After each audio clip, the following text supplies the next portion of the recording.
When Boba Fett appeared in The Empire Strikes Back in 1980, his total screen time was 6.5 minutes and he had 4 lines of dialogue. As you wish.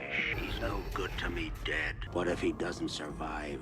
He's worth a lot to me. Put Captain Solo in the cargo hold. So how did we go from a secondary antagonist in an 80s sci-fi sequel to 4 seasons of TV and then back to a movie again? In case you didn't know, The Mandalorian was the first live-action Star Wars TV show and it was a huge success for Disney. The idea and lore around the main character goes back to Boba Fett. The design of the iconic costume was originally intended for a group of super troopers, but when the studio thought it would be too expensive to make a bunch of these costumes, George Lucas changed it to a single bounty hunter. Joe Johnston, who would later go on to be a notable director himself, was put in charge of redesigning the character, and he added a bunch of details to the suit to make Boba Fett seem like he had a mysterious backstory, such as the dent in his helmet, the wheat insignia, or the skull symbol. They weren't really intended to have a specific meaning, but this idea of creating an unknown built-in history was very much in style with Star Wars at the time. When people first saw Star Wars, it was specifically designed to make the audience feel like they'd been thrown into the middle of a story. That's why Lucas used the opening text crawl, and why he had his characters constantly referring to things that had already happened, even though the audience had never heard of them, like the Jedi Order and the Clone Wars. You fought in the Clone Wars?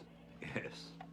I was once a Jedi Knight, the same as your father. It was all meant to make this world feel real and lived in, like there was this huge history and we were just seeing a part of it. So we get the same thing with Boba Fett. No disintegration. And despite how little he actually appeared in Empire Strikes Back, he became a fan favorite. One of the big reasons for this was the movie's own marketing. Boba Fett's first ever appearance was technically in a local parade where an assistant editor was assigned to do it. Soon after, he appeared in animated form as part of the Star Wars Holiday Special 2 years before Empire came out.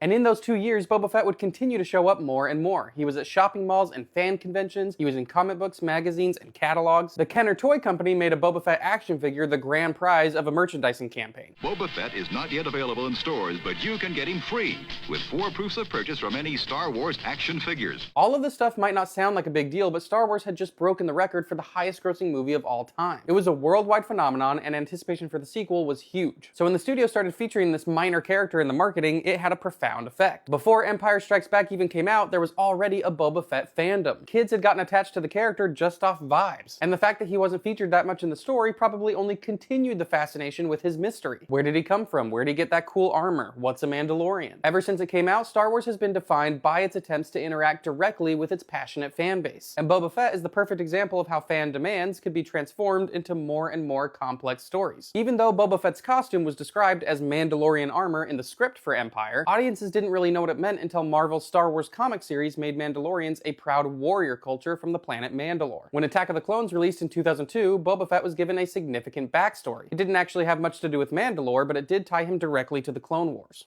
Boba, is your father here? Yep. Your clones are very impressive. You must be very proud. Then the Clone Wars animated TV series played a pivotal role in expanding the story of the Mandalorians and their homeworld, by having characters like Obi-Wan Kenobi and Darth Maul take part in their conflict. Rightful place as leader of Death Watch. And when Disney purchased the rights to the Star Wars universe in 2012 for $4 billion, the Clone Wars was the only thing from the expanded universe that Disney instantly made official canon. So all of that Mandalorian lore stayed just as it was. Even though it took Disney 7 years to make a Star Wars TV series, it was something they were planning to do from the very start. One of the reasons it was delayed was so they could use the first ever live-action Star Wars show to launch their streaming service. And the story they chose, the one they thought was the best bet to draw a large audience to the brand new Disney Plus, was called The Mandalorian. It came about when Jon Favreau, director of Iron Man and the Lion King remake, pitched his idea for a TV series about Mandalorians. Around the same time, Dave Filoni, who had produced the Clone Wars series, also pitched an idea about Mandalorians. They ended up working together, and their show is still the most watched original series on Disney+. It was considered a huge success. But if that's the case, how come the 3rd season ended 3 years ago, and instead of a 4th season, Disney has released a movie instead? To analyze all of the reasons why the studios chose to invest heavily in streaming and why it didn't really work out is its own separate discussion.